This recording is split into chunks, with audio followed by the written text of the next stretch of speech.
Je suis sûr que la plupart d'entre nous sommes conscients de cela. Nous posons une question totalement différente. Les religions ont essayé de changer l'homme, de l'apprivoiser par la peur,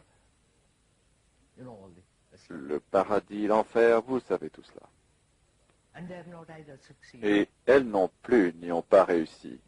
Ce sont là des faits, et non le produit de l'imagination ou des partis pris de l'orateur. C'est ce qui a lieu dans le monde autour de nous,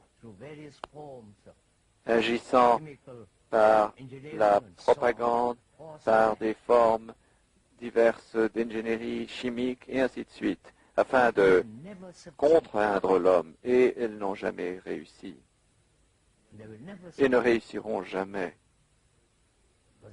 parce que le psychisme est bien trop puissant, bien trop rusé, extraordinairement capable.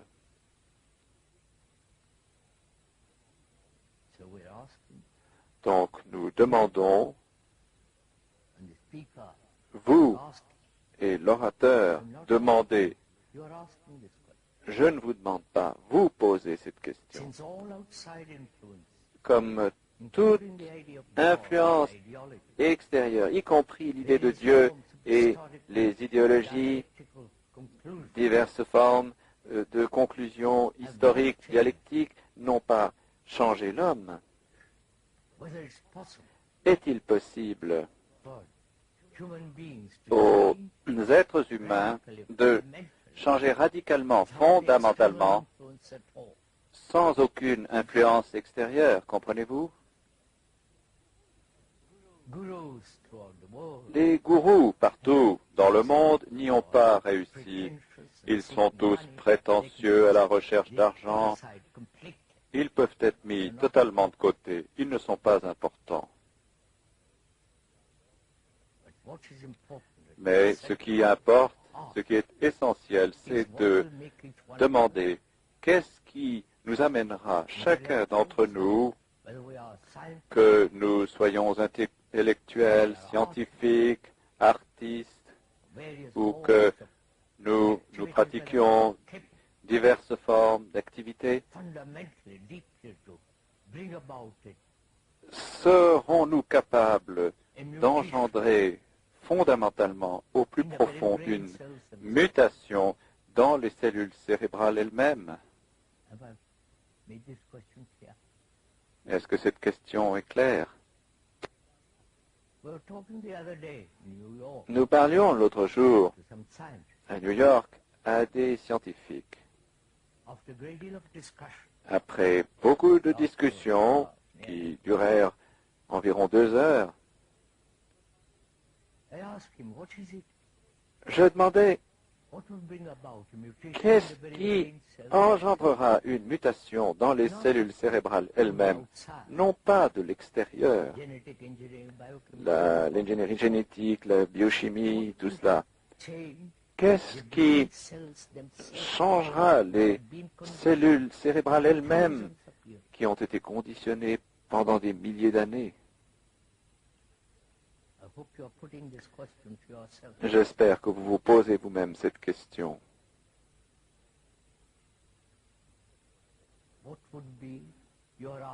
Quelle serait votre réponse? Si vous êtes sérieux et désireux et suffisamment passionné pour poser cette question, quelle serait votre réponse? Si vous avez beaucoup réfléchi à tout cela, ou bien vous diriez, ce n'est pas possible, fermant ainsi la porte à toute recherche ultérieure. Ou bien vous diriez, je ne sais vraiment pas, est-ce possible? D'accord? Nous sommes dans cette situation. Nous ne fermons pas la porte, en disant que ce n'est pas possible, que c'est impossible. Comment l'homme qui a été ainsi conditionné pendant des milliers et des milliers d'années par un savoir immense, par l'expérience, comment ce cerveau peut-il se transformer? Ce n'est pas possible. Si vous êtes sérieux et répondez en disant ce n'est pas possible, vous avez alors complètement fermé la voie de la recherche. Mais si nous cherchons en ce sujet, c'est-à-dire pour savoir si le cerveau qui a une capacité tellement extraordinaire dans une direction et qui est si totalement limité, circonscrit, conditionné, programmé à être un catholique, un protestant, un anglais, vous savez tout cela. Pour savoir si ce cerveau peut être totalement libre,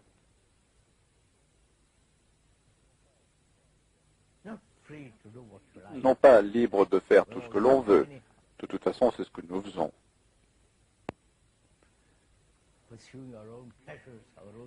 Poursuivant ses propres plaisirs, ses propres ambitions solitaires,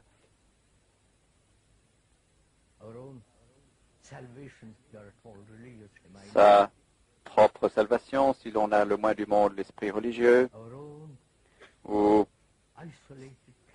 ses propres plaisirs isolés et illusions. C'est ce que nous faisons chaque jour de notre vie. C'est un fait commun à toute l'humanité qui poursuit ses propres illusions, stimulations, aspirations et idéologies isolées et solitaires. Et c'est ce que l'on appelle liberté. Assurément, ce n'est pas là la liberté. La liberté demande énormément de discipline. Je vous en prie, comprenez ce que nous voulons dire par ce mot. Nous allons aborder cela dans un instant. La liberté implique une grande humilité. Humilité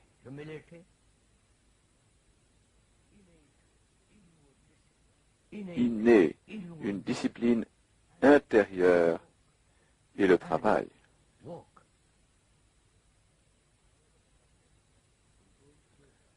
Nous allons approfondir ces trois choses. La plupart d'entre nous sommes tellement arrogants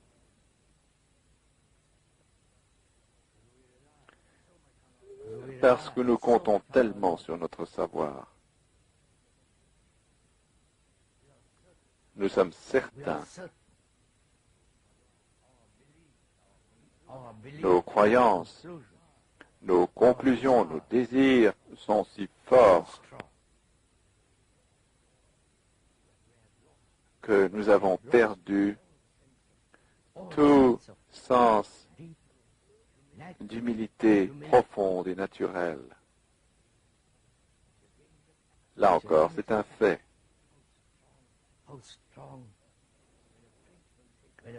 Quelle force quand un Français dit « je suis français » ou quand vous dites « je suis britannique ». Je ne sais si vous l'avez remarqué, la race élue de Dieu. Et chacun ressent cela dans chaque pays. L'autre jour, un Indien nous parlait. Il dit, notre culture est la plus importante au monde. Nous sommes le peuple le plus hautement civilisé. Je lui dis, oui, vous êtes corrompus, vous êtes superstitieux, vos croyances n'ont aucune valeur, Vos idéaux, votre religion ne sont qu'un tas de mots. Il dit, oh, mais nous sommes néanmoins la plus grande culture. J'ai dit, très bien. Je vous en prie, ne riez pas, ceci s'applique également à vous.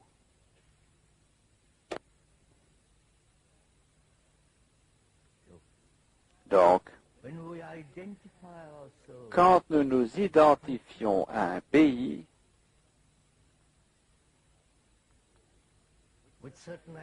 à certaines idéologies,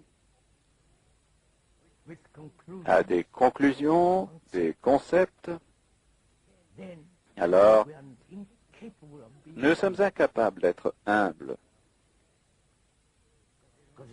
car ce n'est que quand vous cherchez dans l'humilité que vous apprenez, que vous découvrez.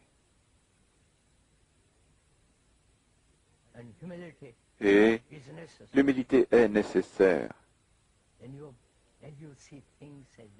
car alors vous voyez les choses telles qu'elles sont, autour de vous et en vous. Et la discipline, c'est une observation continue, une observation de vos propres réactions, une observation continuelle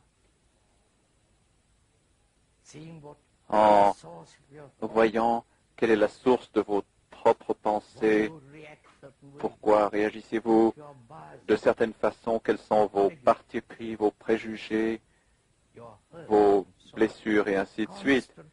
Une observation continuelle amène sa propre discipline naturelle, son propre ordre. C'est ce que nous entendons par discipline. Non, c'est ce que nous entendons par discipline. Non la conformité, non le fait de suivre un certain modèle, que celui-ci ait été établi par la société ou par vous-même.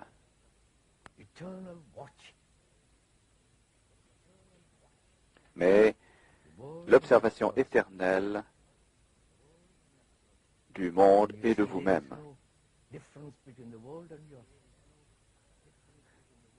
Vous voyez alors qu'il n'y a aucune différence entre le monde et vous-même.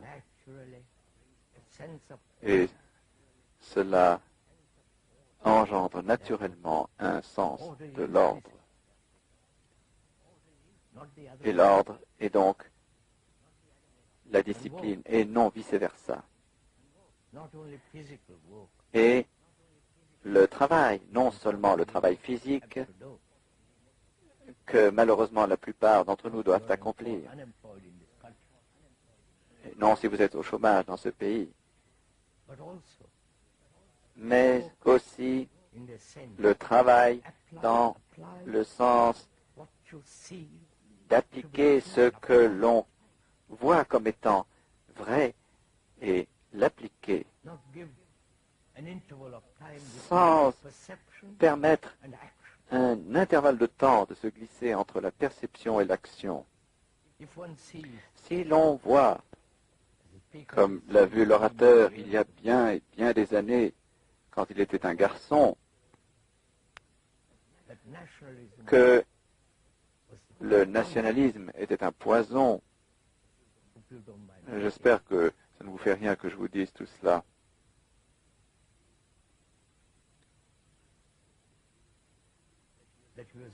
Qu'il n'était plus un hindou.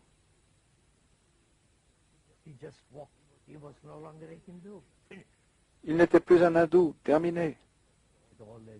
Avec toutes leurs superstitions, vous savez, tout ce fatras qui accompagne toute nationalité. Donc, pour pouvoir vivre sur cette terre paisiblement, en dépit des gouvernements, il faut énormément de recherche. Il faut énormément d'intelligence pour pouvoir vivre paisiblement. D'accord, messieurs? Pouvons-nous poursuivre ainsi?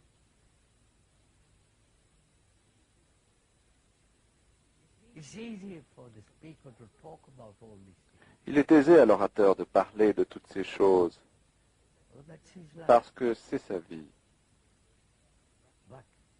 Mais le fait de se borner à écouter ce qui est dit paraît si futile. Mais dès l'instant où vous appliquez, quand vous voyez que quelque chose est vrai, une application instantanée, cela élimine alors totalement tout conflit. Le conflit n'existe que quand il y a un intervalle, une division entre ce que vous voyez de vrai et toutes les implications de la peur de votre action. Il y a donc un intervalle, un espace, un hiatus qui engendre le conflit. J'espère que vous comprenez tout ceci.